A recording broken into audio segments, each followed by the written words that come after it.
Morgan Blake. Entry Journal number 002. The Whispering Woods. What if I told you that a serene forest, a place of natural beauty and tranquility, could become the site of something so horrifying, so utterly terrifying, that it would leave an indelible mark on your very soul? Would you believe me? Or would you dismiss it as just another campfire tale? Stick with me until the end, and you might never look at the woods the same way again.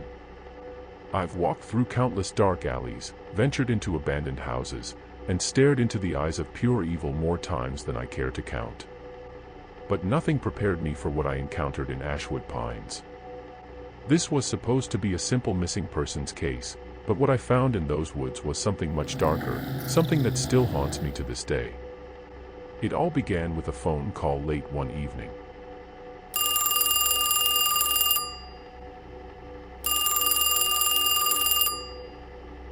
Tom Harris, an old friend of mine who had been working as a park ranger for over 2 decades, reached out to me with a voice I barely recognized, tinged with a kind of dread that made the hairs on the back of my neck stand up. Tom had seen his fair share of strange things in the wilderness, but this was different.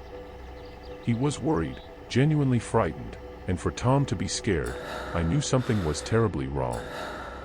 He told me about the group of 5 hikers, Jake, Lisa, Mark, Sarah, and Emma, who had ventured into Ashwood Pines 2 days earlier and hadn't been seen or heard from since.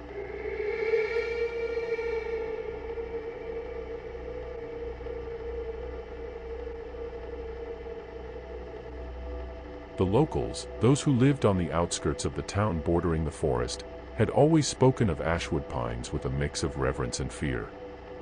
They avoided it, never entering its depths, and there were stories, dark, twisted tales, passed down from generation to generation. But no one ever really believed them. At least, not until now. I arrived at the forest late in the afternoon. The sun was already low in the sky, casting long shadows across the ground. Tom met me at the trailhead, his normally confident demeanor replaced by one of unease. We didn't waste time on small talk. There was an urgency in the air, a sense that we needed to move quickly before the forest claimed more victims. We decided to start where the group was last seen, near a small clearing where they had set up camp. The walk to the clearing was uneventful at first, the forest quiet except for the rustle of leaves underfoot and the occasional call of a distant bird. But as we ventured deeper, the atmosphere began to change. The air grew thick, heavy with a sense of unease that I couldn't shake. The birds had stopped singing, and the wind that had been gently blowing through the trees had died down completely. It felt as though the forest was holding its breath, waiting for something to happen. When we reached the clearing, the scene that greeted us was unsettling, to say the least. The campsite looked as if it had been abandoned in a hurry. Tents were left open, sleeping bags half unzipped, and the remnants of a meal still scattered around the fire pit. But there were no signs of a struggle, no indication that anything had gone wrong. It was as if the group had simply walked away, leaving everything behind. I began to search the area, looking for any clues that might explain their disappearance. My experience as an investigator had taught me to look for the smallest details, the things that others might overlook. But as I moved through the clearing, I couldn't shake the feeling that we were being watched. It was an oppressive sensation, like a weight pressing down on my chest, making it hard to breathe. That's when I first heard it, a soft whisper, barely audible, like the rustling of leaves in the wind. At first, I thought it was just my imagination, a trick of the mind brought on by the eerie silence of the forest. But the whisper grew louder, more insistent, and it was clear that it was not the wind. I glanced at Tom, but he didn't seem to hear it. The whisper seemed to be coming from everywhere and nowhere all at once, surrounding me, calling my name. I've faced down criminals, looked into the eyes of killers, and walked through places most people would never dare to go. But this was different. This felt wrong. Deep down, I knew I should have turned back right then, but something kept me moving forward. Perhaps it was the need to find the missing hikers, or perhaps it was my own curiosity, an investigator's drive to uncover the truth, no matter how dark it might be. We decided to split up, hoping to cover more ground that way. As I ventured deeper into the forest, the whispering followed me, growing louder with each step. The trees seemed to close in around me, the path narrowing until it was barely wide enough to walk through.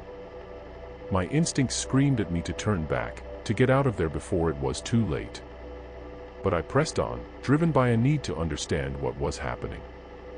Hours passed, or maybe it was only minutes, it was impossible to tell. Time seemed to lose all meaning as I wandered, the whispers never ceasing, growing more desperate, almost angry. I could hear words now, clearer, more insistent. Come to us, stay with us. The voice was seductive, pulling at me, drawing me closer to something I couldn't see but could feel deep in my bones. My heart pounded in my chest as the realization hit me. Whatever this was, it was aware of me. It wanted me.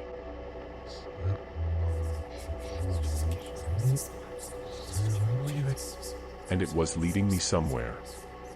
I pushed forward, the fear gnawing at me, but determination driving me onward. The whispering reached a fever pitch, the voices overlapping, creating a cacophony that drowned out all rational thought. My vision blurred, the trees around me twisting and warping until they no longer resembled anything natural.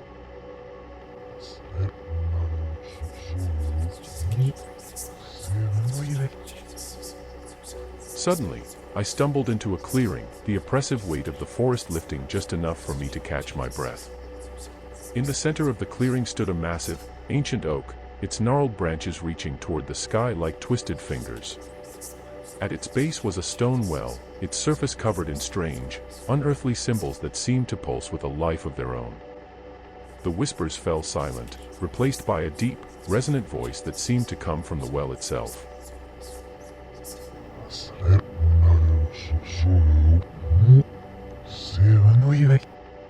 The voice was unlike anything I had ever heard before, ancient, powerful, and filled with a malice that made my blood run cold. Come, join us. I felt a cold dread settle over me as I realized I was not alone. The figure from before was there, standing beside the well, its face still hidden in shadow. It beckoned to me, its hand outstretched, inviting me closer.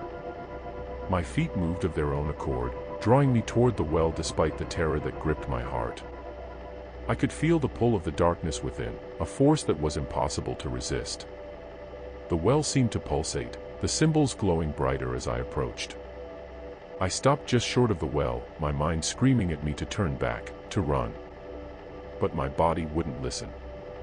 I was trapped, caught in the thrall of whatever malevolent force resided in that place. For what felt like an eternity, I stood there, my eyes locked on the well.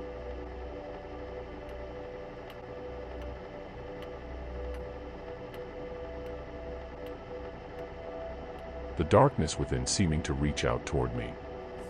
I could feel its cold breath on my skin, its whispers burrowing into my mind, urging me to give in, to surrender. The figure beside the well remained silent, watching me with an intensity that made my skin crawl. Then, as suddenly as it began, the pull weakened.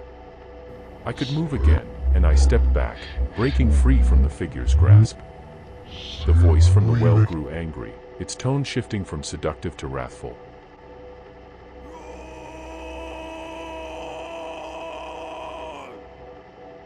The figure stepped forward, but before it could reach me, I turned and ran. I didn't stop until I was out of the clearing, the trees once again closing in around me. The whispers returned, but they were different now, harsher, more chaotic. I could feel the forest itself trying to keep me from leaving, the path twisting and turning, leading me in circles. But I pushed through, driven by sheer willpower. After what felt like hours, I finally broke through the tree line, the cool evening air hitting me like a wave of relief. Tom was there, waiting, his face pale and drawn. He had seen something too, something that had driven him back to the trailhead. We didn't speak, didn't need to. We both knew that whatever we had encountered in those woods was beyond our understanding. The authorities never found the missing hikers. The official report listed them as missing, presumed dead, lost to the wilderness. But I knew better. I knew that the forest had claimed them, just as it had tried to claim me. I've dealt with a lot of dark things in my time, but Ashwood Pines, it's something else entirely. A place where the boundaries between the living and the dead blur, where those who enter may never return. The locals still avoid it, their warnings now tinged with a new urgency, a new fear. And so, the story of the Whispering Woods joins the others in my collection, another reminder that some places are better left undisturbed, some mysteries better left unsolved. Morgan Blake. End of recording.